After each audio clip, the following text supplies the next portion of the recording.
Muito bom dia a todos. Que Jesus nos abençoe, nos fortaleça e nos mantenha em sua paz.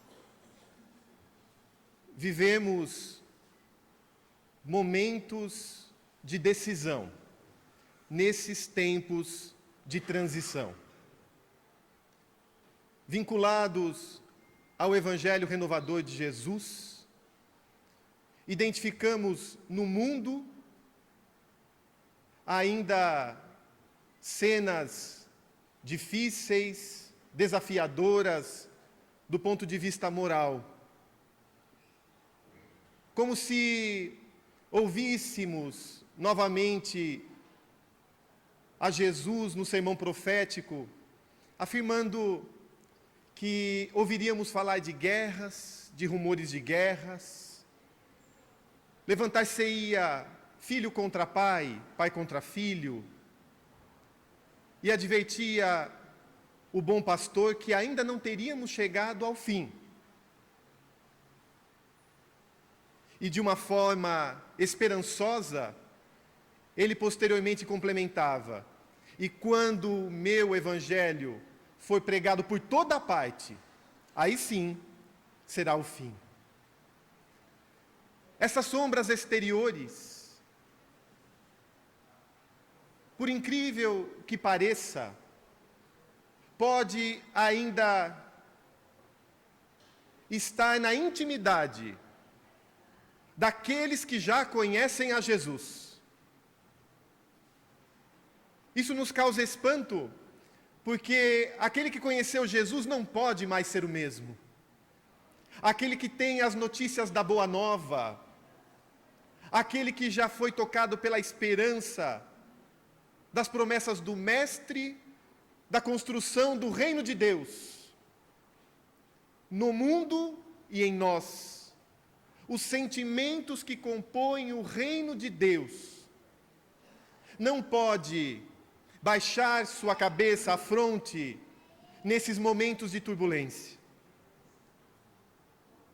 Não deve pegar da sociedade as perturbações, trazendo-as para dentro de si, mas pelo contrário, deve ser exemplo constante para a comunidade do que Jesus nos prometeu como reino de Deus na terra.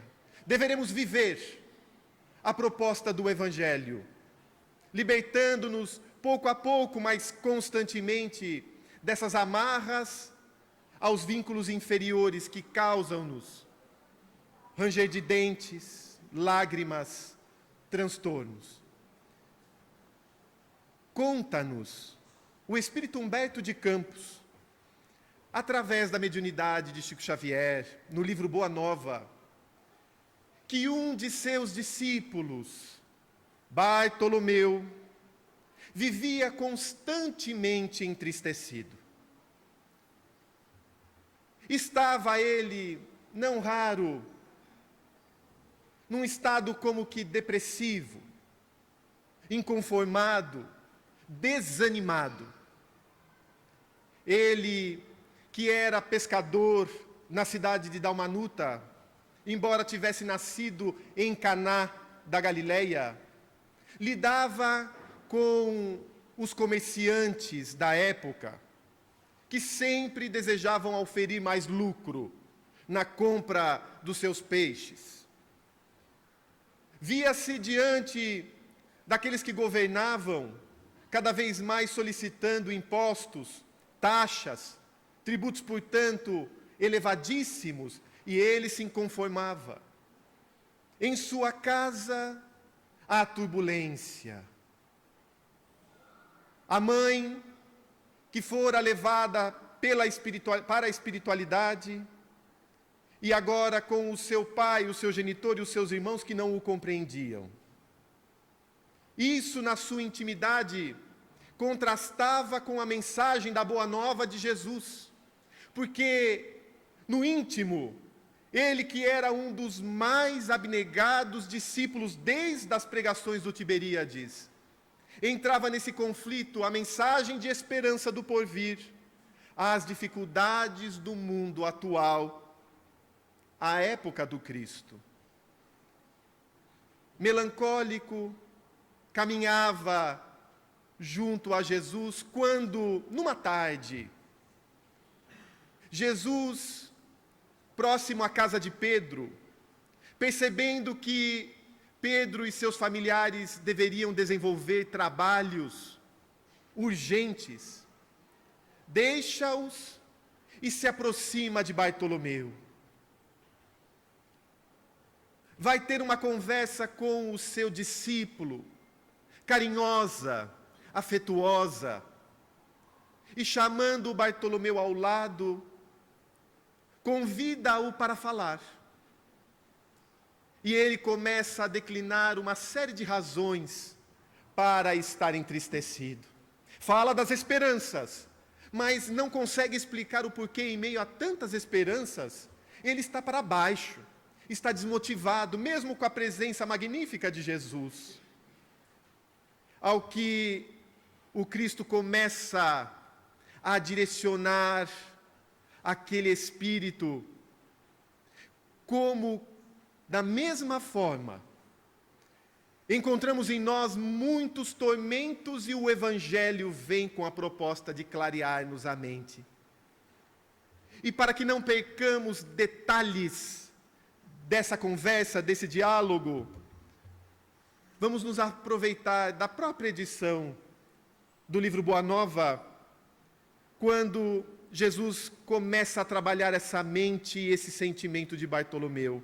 E ele diz o seguinte: Bartolomeu, a minha mensagem é a da Boa Nova. A minha proposta é trazer ânimo aos meus discípulos. Achas então que eu teria vindo a este mundo sem essa certeza confortadora? Muitas vezes, diante daquilo que observamos no mundo, as notícias que nos chegam de fora, a corrupção, a fome, a guerra, a dor, e aquilo que está na nossa intimidade, na nossa família, quantos também nós não baixamos a fronte? Quando a mensagem daqueles que conhecem a Jesus é a de bom ânimo, é a de alegria, é a de esperança, é a de saber que essa construção do reino de Deus é passo a passo, é um processo. Se nós que conhecemos a proposta transformadora do Evangelho e do Espiritismo desanimarmos, o que será do mundo e de nós? Conhecemos tantas coisas, mas já nos deixamos impregnar por esse conhecimento. Falamos da imortalidade da alma, da reencarnação, da lei de causa e efeito sempre justa, das possibilidades da mediunidade, que não leva em definitivo os seres amados para as regiões do mais além, mas que poderemos com eles mantermos contato. Sabemos que esse mundo é um mundo de provas e de expiações, portanto estamos sujeitos a todas aquelas paixões que ainda embrenham o coração humano. E aí as injustiças, as dores, reflexos dessas injustiças, mas também sabemos que tudo é de natureza transitória, como nos trabalhadores da última hora do Evangelho segundo o Espiritismo. Nós já nos encontramos na última hora do último dia. Então, esse momento que se aproxima da regeneração é um momento de esperança para nós, onde cada um deverá assumir a sua responsabilidade perante Jesus, perante a própria consciência, sabedor daquilo que deve fazer, fazê-lo, não deixando mais passar a oportunidade, o momento, a ensancha, para realizar em si essa construção. Jesus afirmava a Bartolomeu que o reino dele não era deste mundo. Quando Bartolomeu via as injustiças, ele queria a justiça imediata na terra. Bartolomeu, o meu reino não é daqui. E quantas vezes não queremos conquistar as coisas daqui, esquecendo-nos de que, em essência, não pertencemos à terra. Levaremos o que daqui, senão aquilo que construímos em sentimento, em inteligência, abra-se um parente, inteligência espiritual, vínculos de amor criado, tudo isso levaremos, mas deveremos deixar as questões materiais para que, sem perder de vista o progresso, no entanto, consigamos, sem transtornos e perturbações, avançarmos para Jesus. Então a mensagem dele era de boa nova, era de bom ânimo, era uma boa notícia. E ele vai começando a trabalhar isso na intimidade do seu discípulo. Continua ele: o evangelho terá de florescer primeiramente, Bartolomeu, na alma das criaturas, antes de frutificar para o espírito dos povos. Quando ouvimos falar da regeneração, às vezes marcamos datas para quando adentraremos a ela. Só que nos esquecemos que o mundo regenerado somente virá quando os espíritos que compõem este orbe estiverem regenerados. Essa construção de Jesus é individual. Queremos que o mundo esteja melhor, mas eu estou melhor? Como queremos que Estados Unidos e Coreia se entendam, que as milícias nos morros não existam mais, estejam pacificadas as comunidades? Como queremos que o nosso vizinho se transforme? Como queremos que o nosso familiar difícil, que nos tira o sono, que é o nosso calcanhar de Aquiles, do dia para a noite, seja uma referência de amor? Mas isso está na nossa mão? Isso está no nosso controle? A mudança do outro depende de nós? Até que ponto? Por palavras? Não. Mas somente poderemos transformar alguém se antes nos transformarmos. Daí é individual. A minha colaboração com Jesus deverá ser na minha regeneração. Afirmava Chico Xavier: ao próximo eu dou o direito dele ser como desejar. A mim, no entanto, dou-me o dever de ser cada dia melhor.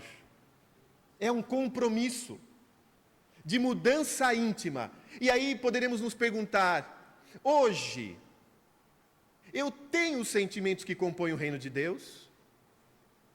Já que afirma Jesus no texto que um dia a terra será o reino de Deus, eu tenho os sentimentos que compõem esse reino de Deus?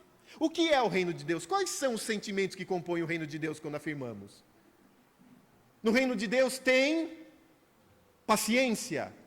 Tem. No reino de Deus, tolerância, solidariedade, perdão, amor em constante movimento, abnegação, fazer além do dever. Tem. Eu já tenho esses sentimentos em mim? Qual é o sentimento doente que eu ainda carrego, que não permite que eu ainda esteja em paz comigo mesmo? Qual é o sentimento que ainda me faz fugir de certas realidades, discutir de forma improdutiva, brigar, esbravejar? Enquanto numa família alguém ainda gritar, na terra não será um mundo feliz. Enquanto uma violência preponderar num relacionamento, não estaremos regenerados. Quando pensamos num espírito regenerado, vem-nos à mente Eurípides Barçanufo, Bezerra de Menezes, Chico, de tal modo que um pensamento contrário ao amor seria motivo de perturbação num ambiente de equilíbrio regenerado. Quais são os pensamentos ainda tumultuosos que eu guardo em mim? Essa realidade eu tenho que conhecer. Joana de Ângeles tem a oportunidade de afirmar que para a vitória sobre a preguiça, por exemplo, precisamos iluminarmos-nos, precisamos perseverança, precisamos autoconhecermos-nos. Se eu não me conhecer, se eu não me iluminar, se eu não perseverar, eu não consigo fazer uma transformação moral. Então, o que é que ainda me atormenta? Qual é o tormento que eu trago? Eu preciso saber. E às vezes eu pretendo fugir até de mim mesmo. Só que aí eu não vou criando essa sintonia com Jesus. O Cristo percebia os pensamentos tumultuados de Bartolomeu. Percebia a vibração dele. E veja, embora o mundo pudesse estar feliz, ser feliz, os outros discípulos produtivos, amorosos, aquele não guardava o equilíbrio em si. De tal maneira, poderemos estar na casa espírita, na nossa família, em preces, em vibrações, os outros estarem bem, só que nós fechados num tormento. Qual é esse tormento que eu trago? Ele que eu devo trabalhar. E a proposta do Evangelho é renovadora. Ninguém veio à Terra para não mudar algo em si, diz o Espírito Militão Pacheco no livro O Espírito da Verdade. Se reencarnamos, era para produzir algo melhor, já que também ninguém reencarna para produzir algo pior. Sendo que o Espírito não retrograda, não retroage, não retrocede, não poderemos mais nem sequer conceber. Permanecemos estacionados, temos que avançar. Então, o que falta para eu avançar? O que eu preciso mudar em mim? Avança Bartolomeu na conversa com Jesus, ao que o mestre afirma para ele: ouve-me bem, Bartolomeu. E vamos imaginar que o Cristo esteja falando para o nosso coração agora. Diante daqueles momentos que nós também temos de baixa autoestima, sem esperanças, de tristezas, Jesus vai dando toda uma receita de uma nova construção. Ele afirma: ouve-me bem, na atividade ou no descanso físico, a oportunidade de 1 hora, de uma leve ação, de uma palavra humilde, é o convite de nosso Pai para que semeemos as suas bênçãos sacrossantas. Como eu tenho aproveitado o meu tempo, as oportunidades de fazer o bem. Quantas vezes eu não posso alegar justamente esse estado de inconformação para não fazer nada, para não produzir, para não crescer, para não trabalhar, embora o Espírito André Luiz, através de Chico, afirme que todo aquele que adentrou a fileira cristã espírita deve dedicar-se pelo menos 1 hora por semana, de forma não remunerada, no trabalho ao bem comum. Quais são as oportunidades pequeninas que eu tenho para começar o quê? A mudar pensamento, para desenvolver em mim gratidão, para sair de uma onda mental deletéria, porque é uma onda, o pensamento desanimado é uma onda, e os pensamentos são ondas eletromagnéticas, e quando emitimos um pensar, ele já não mais nos pertence, ele viaja o cosmo, e vai entrando em sintonia com outros pensamentos, com outras ondas, de mesma frequência, da mesma intensidade, e vamos criando vínculos, inclusive espirituais, com seres que pensam conforme nós pensamos. E aí aquela onda vai ganhando força, e o mal-estar continua, e às vezes mais amplo. Precisamos romper. Joana de Ângeles, nesse mesmo estudo da preguiça, no livro Conflitos Existenciais, chega a afirmar o seguinte: muitas vezes ficamos tão para baixo, que vem uma ideia que nos fala: até quando você vai ficar assim? E isso já é uma abertura para mudarmos aquela vibração. Até quando vamos nos permitir nos sentirmos inferiorizados, com o Cristo a nosso favor? Até quando vamos nos sentir improdutivos, com Jesus trabalhando ao nosso lado? E aí podemos perceber que desde o momento em que levantamos, temos as opções, temos as escolhas a fazer para o bem. Nos lembramos de agradecer. Olha, eu tenho que trabalhar novos pensamentos, novas ondas. A possibilidade da vida.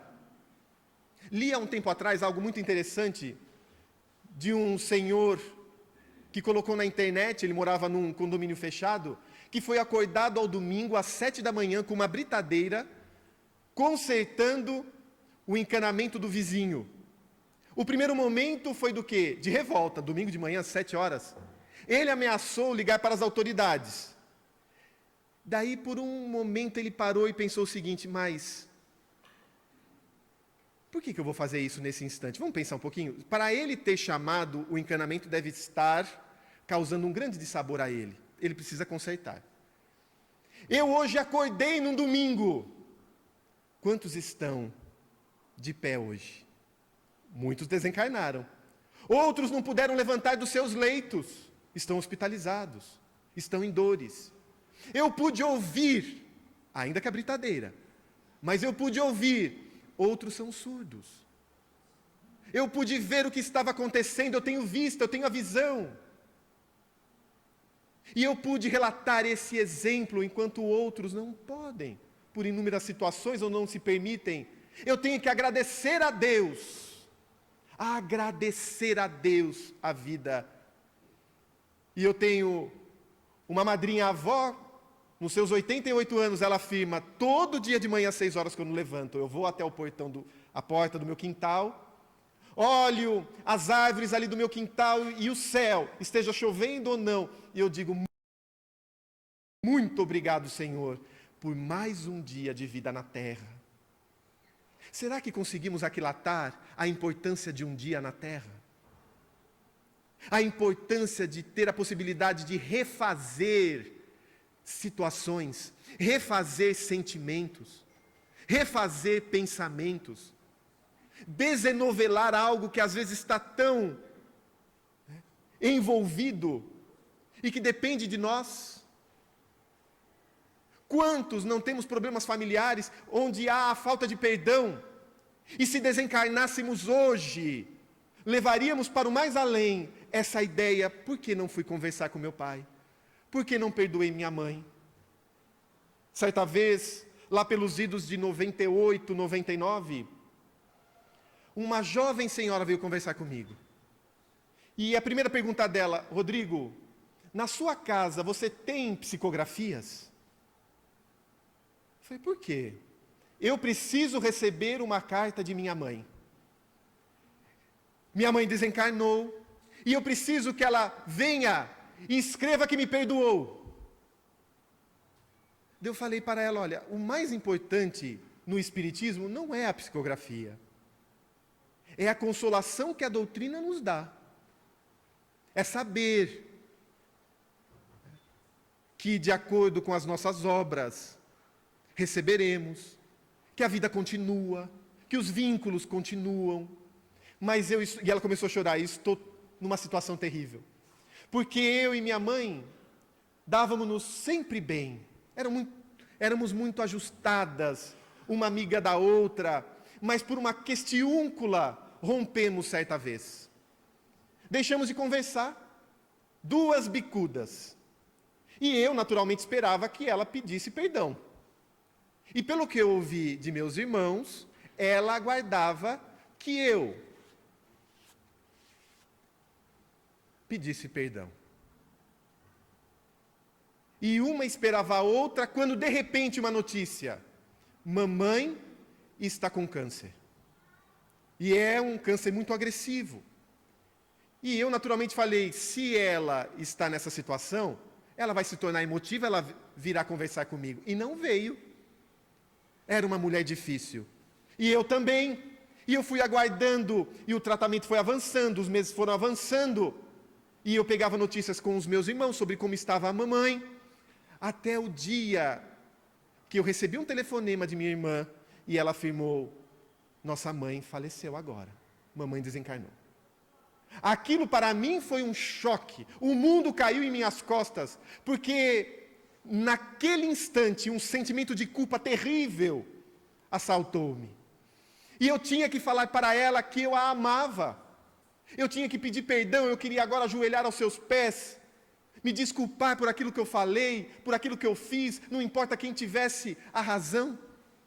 Só que mamãe já não estava mais entre nós, e aquilo vem me consumindo de forma terrível, e eu preciso de uma mensagem onde ela venha e afirme: eu te perdoo, minha filha. E eu comecei a pensar, não era mais fácil antes pegar o telefone?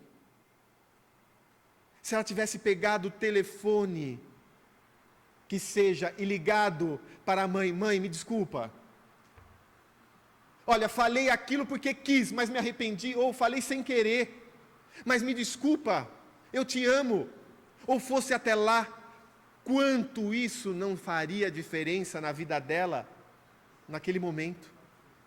Só que por um tormento que ela tinha, o orgulho não a deixava o quê? Dobrar os joelhos. E esse dia se abre para nós, para aceitarmos aquilo que ficou para trás. E também para identificarmos aquilo que ainda nos falta. E caminharmos numa nova construção. Estamos nesse momento de uma nova construção, independente da idade. Independente da idade, às vezes afirmamos: não, mas o que eu tinha que fazer já fiz. Está errado. O espírito cresce em todos os momentos. Na infância, muitas vezes tratamos as crianças como crianças e nos esquecemos que também são espíritos, que trazem suas tendências, que se espelham nos seus primeiros educadores, os pais, como exemplos. E como consideramos crianças, continuamos a fazer as coisas do jeito que fazemos, muitas vezes de forma atormentadora, influenciando aquele espírito. Se seguirmos os conselhos de Santo Agostinho no capítulo 14 do Evangelho segundo o Espiritismo, onde desde o berço vamos percebendo as inclinações positivas e negativas de nossos filhos, daqueles espíritos, tomaremos muito cuidado, a ponto de identificar o filho com 5, 6, 7 anos, materialista, vaidoso, sensualista, egoísta, que pega todos os brinquedos dos outros, não, é só meu, só eu brinco. Mas também os bons pendores, aqueles que pegam os seus brinquedos e redistribuem, aqueles que já têm aquele espírito fraternal de auxiliar, de ajudar o próximo. Mas temos que conhecer quem é aquele espírito, aproveitar cada instante para trabalhá-lo, ao invés de incentivar o tormento nele. Na adolescência, ao sair à adolescência, onde o espírito retoma em si os seus conteúdos seculares, milenares, se esse período da infância foi melhor trabalhado, agora estarão adolescentes em harmonia, próximos às vezes de outros adolescentes cheios de ideias da droga, mas não aceitarão. Saberão os malefícios disso para a sua economia espiritual, física, mental. Na madureza, as oportunidades que temos de refazer. Na idade provecta, alinharmos aquilo que ainda nos falta. Vibrações que ainda temos que transformar. Sentimentos ainda doentes, que ainda há de forma intensa, e menosprezamos essa fase. Quantos idosos ainda com a mente cheia de perturbações, de variados setores. Toda a oportunidade da vida é de reconstrução, todo dia é de reconstruir, é de renovar, E ninguém se renova sozinho. Isso é importante. Precisamos dos relacionamentos. Ninguém avança como o eremita no deserto, sem ninguém. E no próprio o Livro dos Espíritos temos a afirmação que uma liberdade restrita somente a teríamos como o eremita no deserto. Mas onde avançar assim? Mas nos relacionamentos. E como somos espíritos ainda difíceis, teremos relacionamentos desafiadores. Nesses relacionamentos aprenderemos muito. Nossos irmãos, pais, filhos, são grandes mestres que podem nos ensinar. Ao invés de nos rebelarmos, e afirma Emmanuel, que toda revolta é sinal de recomeço, porque não aprendeu, vai ter que recomeçar e passar novamente a lição. Se não nos rebelarmos e compreendemos o porquê atraímos esta situação, teremos uma enorme oportunidade de crescimento. Por que essa esposa tão insegura? Tudo essa insegurança. Parece que desconfia de mim. Vamos pensar, por que eu tenho uma esposa insegura? O que eu tenho que passar a ela? Pode ter sido aquela que eu traí tantas vezes no passado e agora, por mais que seja firme, ainda guarda as vibrações das traições perdidas. E agora eu tenho que mostrar a minha firmeza junto de propósito. Quantas vezes o filho inseguro, o filho problema, que foi aquele que eu desandei, e agora eu tenho que reajustar nos caminhos da vida, nos caminhos de Jesus, e me dá dor de cabeça, me dá dificuldade, mas ontem eu desalinhei, e agora? Eu tenho que, ninguém avança deixando escuridão no seu passado, eu tenho que aceitar, e graças à reencarnação, a lei de causa e efeito perfeita vai reaproximando esses vínculos para que cresçamos. Sentir o que eu sinto é aquilo que vai nos identificar. O que eu sinto com esse, com aquele. Porque esse é tudo serenidade, o outro é turbulência. E analisarmos ainda se as nossas afinidades são morais e elevadas ou não, porque há muita afinidade para o vício. Há muita afinidade entre pai e filho, e o pai levando o filho para xingar o juiz no campo de futebol. Somos tão afins, meu filho já experimentou cerveja, meu filho também fala palavrão, que afinidade, um gosta tanto do outro, mas no passado cúmplices dos desvios, cúmplices das más paixões perpetradas. Quais são então os vínculos que eu possuo com aqueles familiares que compõem o meu núcleo? Temos que identificar. Avança Jesus na conversa com Bartolomeu. Em geral, Bartolomeu, ao invés de procurar esse trabalho nas horas que o Pai nos oferece, os indivíduos colocam a sua vontade imperfeita aos desígnios superiores, perturbando a própria marcha. Temos um planejamento, temos o Evangelho com inúmeros recursos, só que muitas vezes colocamos a nossa vontade ao invés de fazermos a vontade do Pai. Qual é a vontade de Deus na minha vida? Aquilo que eu estou fazendo, a decisão que eu tomo de acordo com a minha vontade ou com a vontade de Deus? Olha que importante. Consultar a consciência, que conforme o Livro dos Espíritos, lá na questão 621, é onde estão escritas as leis de Deus. Consultar a consciência, a voz de Deus. Isso que eu estou fazendo é aquilo que eu devo fazer? Na dúvida, o que faria Jesus? E alguns afirmam, mas Jesus, daí já foi muito longe. É o nosso modelo? Não é o nosso guia? Nos momentos, então, cruciais da vida, eu tenho que consultá-lo. Eu já fiz isso. E eu falava, estou entre dois caminhos, Senhor. Eu quero o caminho da direita. Qual o caminho que eu devo seguir? E várias vezes ele falava, o da esquerda. Só que aí a decisão de quem é? É nossa. Nós escolhemos. Temos o livre-arbítrio, é um atributo do espírito, é uma potência da alma. E como têm sido essas escolhas? Eu tenho feito escolhas em conjunto com Deus? Ou separadamente, somente comigo? Aí a oportunidade de erro é enorme. E toda ação vai gerar uma reação. Temos um planejamento reencarnatório. Quantas vezes forçamos as portas para ter aquilo que não é para termos dessa vez?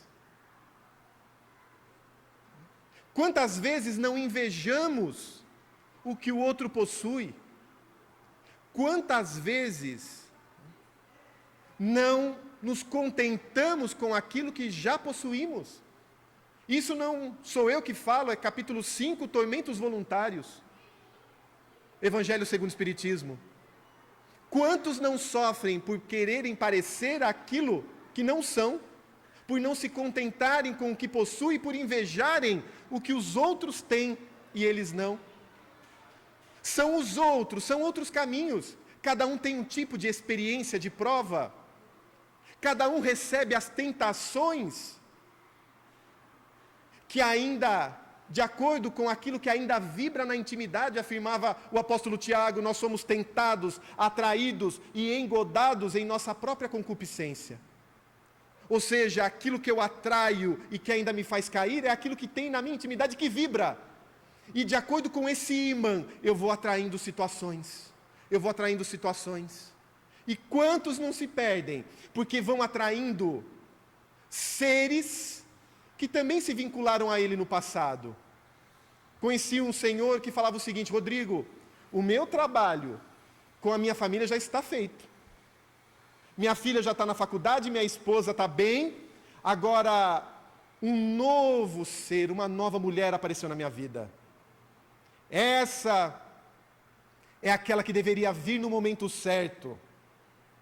Eu falei, é. O compromisso que eu tinha com a minha esposa, já foi. Já até falei em casa que vou me separar, porque essa nova mulher, ela quer até abrir um asilo comigo. A gente gosta de ir no lar. Ele não era espírita, espiritualista. Daí eu perguntei o seguinte, bom, se você acredita que já venceu essa etapa do planejamento, a sua família recebeu todas essas suas informações em serenidade? Ele falou, que serenidade? Está um pandemônio lá em casa. Está terrível a situação, um conflito, a minha esposa começou a chorar, desesperada, minha filha se revoltou. Está difícil. Eu falei, e você ama essa nova mulher? Amo. Quanto tempo você está com ela? Mais ou menos 3 meses. E sua esposa? Minha esposa? Conheci-a com 18 anos, tenho 40, 22 anos. Mas nos tornamos amigos, só amigos. E a outra você ama? Amo. E aquele ser, meu amigo, que a gente ama, a gente pode amar inclusive sem sexo. Você amaria e continuaria com ela sem ter relacionamentos? Ele parou e não respondeu. E como eu estava atrasado, eu falei, olha, já estava atrasado para uma reunião, era no local comercial que nós falamos. Eu falei, pense direito, porque o nosso planejamento não foi feito para trazer dores para os outros, em cima das nossas decisões. Analise se você, no seu planejamento, combinou que em determinado momento romperia com toda a sua família para ir atrás de uma paixão. E achei que aquilo não ia dar resultado algum, mas 10 dias depois, no mesmo café, ele veio conversar comigo e falou, Rodrigo, eu andei pensando naquilo que você falou. De todos os meus amigos que eu comentei, somente 2 foram contrários à minha ideia, você e o pai de santo lá onde eu frequento. E qual foi a sua decisão? E ele falou, pedi desculpa para minha esposa. O que eu tinha com aquela mulher era o fogo da paixão. Eu queria o corpo dela. Eu não a amava. Eu a desejava. E quando passei em revista todos os momentos da minha vida, os desafios que tive com a minha esposa, com a minha filha, que superamos, difíceis, de dores, a cumplicidade que tínhamos, eu na hora, identifiquei que eu tomei uma decisão errada. Pedi desculpas, ela aceitou as minhas desculpas. Só que eu percebo que há uma fase de transição. Eu falei, é natural. Houve um rompimento em termos de fidelidade. Agora você precisa recuperar. Recupere, reconquiste.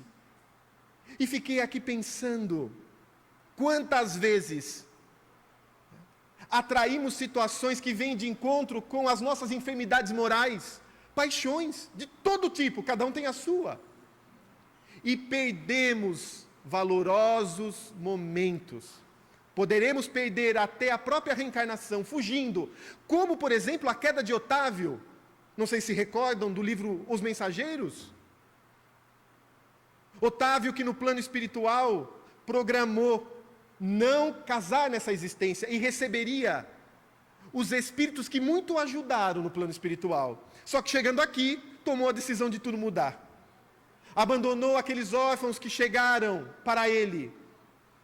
Por um tormento, consorciou-se, vinculou-se a um espírito, agora ligado à sua esposa, que nada tinha a ver com ele, afirma André Luiz, que não estava nos seus vínculos espirituais, se atormenta, adoece, desencarna precocemente, e Otávio fala, perdi a minha existência, porque não cedi, não desgostei daquilo que precisava desgostar. E aí a pergunta, o que eu preciso desgostar na minha vida? O que eu preciso deixar de lado? O que eu preciso bloquear?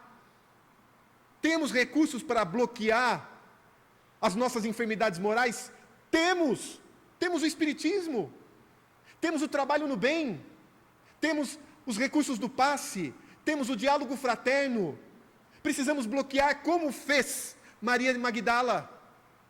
Será que foi fácil bloquear a mulher antiga pela nova, renovada? Será que a renovação deu-se num estalo ou precisou de esforço, precisou de trabalho? Ela que era considerada a mulher com 7 demônios, a volúpia, o dinheiro, as facilidades, a sensualidade, mas a depressão e o desânimo.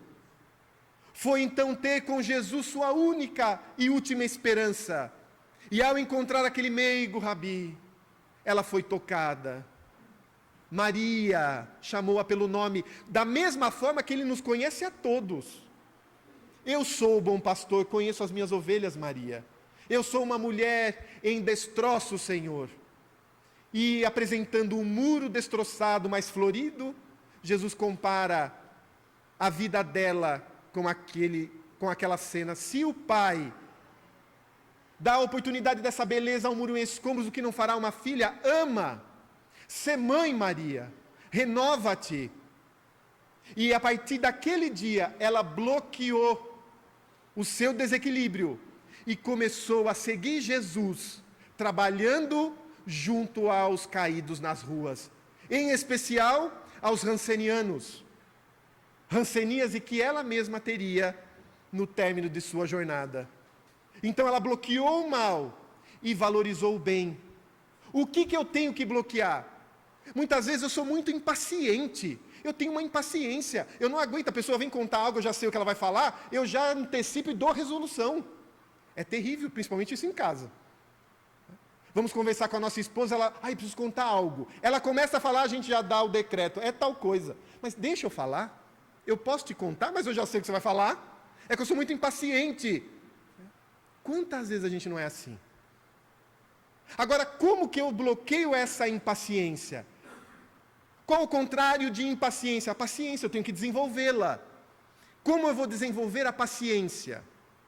Uma vez bloqueada e afirmando, eu não vou ser mais assim, eu tenho que construir agora isso. E aí são os pequenos exercícios. Os pequenos exercícios silenciosos, às vezes, dentro de nós. Uma visita a um idoso num lar, que vai repetir a mesma história várias vezes. A gente vai se levantar para sair, ele vai puxar-nos pela mão, fala, fica mais um pouco. Mas eu estou impaciente, eu preciso ir no outro. Não, fica aqui. E a gente ouve de novo. Às vezes não precisamos nem sair de casa, os nossos avós, os nossos pais, e ouvimos. os trabalhos. Eurípides, em Sacramento, trabalhava muito o quê? Com os contrastes. Trabalhar num jardim. Trabalhar com a natureza. São recursos para ganharmos isso. Emmanuel, no livro Consolador, fala: para aquele que tem ciúmes, trabalhe piedade. E aí temos que refletir no porquê. A ideia de posse, ele é meu, ela é minha, isso é meu.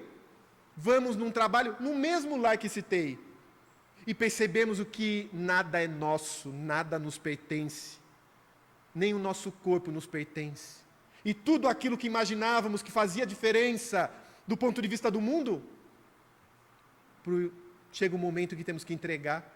Por que eu tenho essa ideia de posse? Cada um faz a sua jornada, somos jornadeiros nessa grande marcha em direção a Deus. Eu não sou o dono do outro. E a gente vai trabalhando esses recursos, vai bloqueando isso, aquilo vai modificando-se. Então recursos temos, e esse momento nos pede isso. Após ouvir essas informações de Jesus, ele ainda se recordou de um motivo de tristeza. Bartolomeu falou: sim, mas minha mãe desencarnou. Minha mãe foi levada pela morte. E Jesus falou: isso é motivo para você ficar desse jeito? De quem é a vida, senão do Pai? E a vida jamais cessa.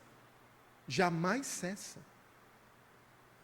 Na questão 68 de O Livro dos Espíritos, Allan Kardec afirma que a morte é simplesmente o desgaste do corpo somático. É a máquina que não oferece mais condições de avançar. E o espírito que tem necessidade de avançar é compelido a deixar a máquina. Mas continuamos vivos.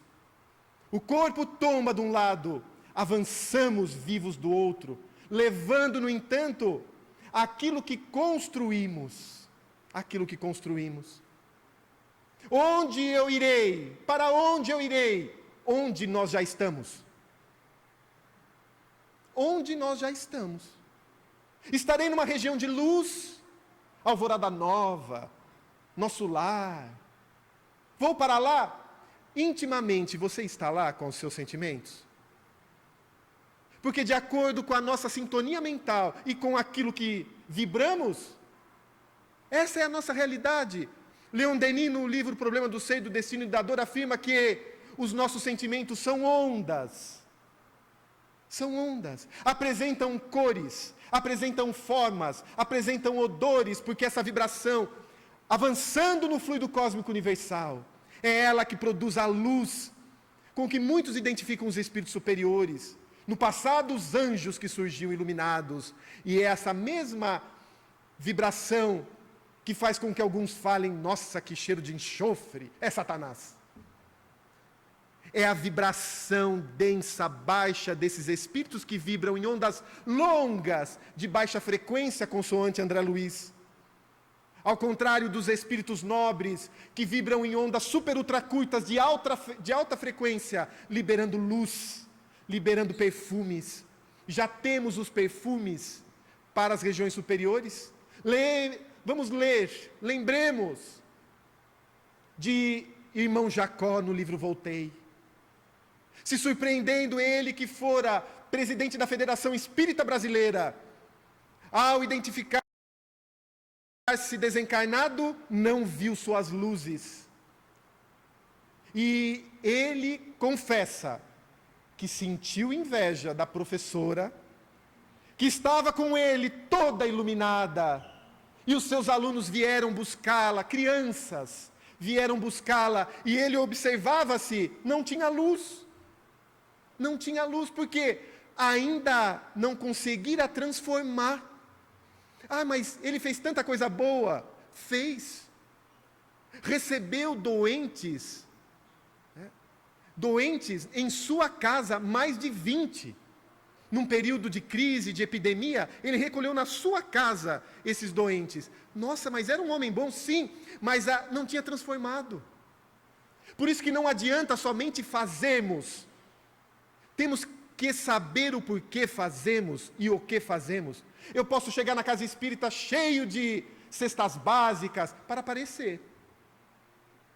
Eu posso liderar jovens para me sentir envaidecido com isso. É tormento, não vai me ajudar. Em verdade, já terei recebido a minha paga. Da mesma forma que aqueles que jogavam um monte de moedas no gasofilácio, enquanto aquela mulher colocou daquilo que faltava e Jesus identificou que era com sinceridade que fazia aquilo. Então, até na obra do bem, temos que nos identificar com Jesus. E essa mensagem consoladora da imortalidade, o Cristo passou para Bartolomeu. E ele foi melhorado para a sua casa, voltou para Dalmanuta. Era o raiar do dia. Ele chega em casa, recorda-se que encontrará com o seu pai e com seus irmãos. E adentrando-se, os seus irmãos logo o chamam de infiel. Infiel por quê? Porque tu segues a Moisés, ou melhor, ao invés de seguir a Moisés, segues a Jesus. És infiel. Daí ele falou, mas eu não posso mais responder para eles. Eu conheço Jesus agora. O pai de Bartolomeu acordou, chegou até a sala e falou um monte de impropérios. Bartolomeu, que antes respondia mal, afirma Humberto de Campos, nesse momento ele pensou e falou, eu tenho que seguir Jesus. Eu conheço Cristo. Ele ainda não conhece o que eu conheço. Ele tem a construção dele. Eu não posso mudá-lo à força, mas com o meu exemplo ele poderá ser tocado. E silenciou. Usou da água da paz, que Maria João de Deus recomenda a Chico Xavier. Quando a gente estiver a ponto de estourar, e ela falava, Chico, quando estiver assim, pega um pouco da água, põe na boca, feche-a, e não fale. Às vezes, questões de minutos, aquilo passa. E o Chico saiu procurando por Pedro Leopoldo, por Belo Horizonte, uma farmácia que vendesse a água da paz. E ele não encontrou, e aí pediu para a mãe, e ela surgiu sorrindo e falando, Chico, é uma imagem, é uma forma para você perceber que essa água é o silêncio. Silencia diante daqueles que não podem te compreender. Silencia diante de uma resposta dura que você venha a dar. Respeite a construção alheia. E assim ele foi se modificando. E naquele mesmo dia, ao reencontrar Jesus, com a sua nova disposição mental, os outros discípulos perceberam que Bartolomeu estava diferente. Estava numa nova sintonia, com uma nova vibração. Mas Jesus não se surpreendeu, porque ele percebeu que aquele discípulo estava transformado. Mudou a vibração, mudou o pensamento. Esse mesmo Jesus é o Jesus ontem, hoje e o será amanhã. Aguarda-nos nesse momento de transição. Espera as nossas decisões. Quer ter-nos como aquele discípulo fiel com quem ele pode contar. E justamente por contar conosco, ele envia os seus filhos, os seus irmãos do Calvário, os filhos do Calvário, até nós, que já conhecemos o Espiritismo em ele, para que ajudemos esses espíritos, para que também contribuamos, para que estes conheçam a Jesus. E conforme afirmava Francisco de Assis, o cristão deve pregar sempre, se necessário, utilizando palavras. E dessa forma, pelo nosso exemplo, a partir desse momento, nos comprometemos ainda mais com Jesus. Firmemos esse compromisso com o Mestre, de bloquearmos os tormentos nossos, pedindo recursos a eles, aos nossos amigos espirituais que nos conhecem e que avalizaram a nossa reencarnação. Quando nos sentimos fracos, elevemos uma prece ao nosso mentor amigo. Me ajude nesse momento, porque eu estou sem forças. Vou enfrentar estas situações e ainda sou frágil. Doa-me energias agora, para que eu passe por essa prova e consiga avançar na minha caminhada.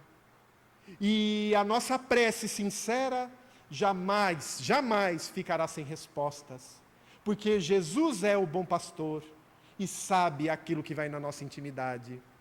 E dessa forma, com João de Deus, através de Chico, lembremos a Jesus, afirmando: Jesus, mestre querido, auxilia meu anseio de progresso. Sou teu servo, cada dia, outra graça não te peço. Recuso o reino mesquinho do mal que em sombra governa, sou grão de pó no caminho de tua grandeza eterna. Ofereço-me, Senhor, com todo o meu coração, ao teu serviço de paz, de amor, de consolação. Ó sublime celeste amigo, se o charco lírios produz, eu quero seguir contigo na glória da tua cruz. Sou teu servo, não disputo, maior e mais santo bem, dou-me a ti cada minuto, hoje agora aqui além. Seguirei montanha acima, és meu credo e minha igreja, que o teu amor me redima, agora e sempre, assim seja. Pela atenção e paciência, muito obrigado a todos, até a próxima.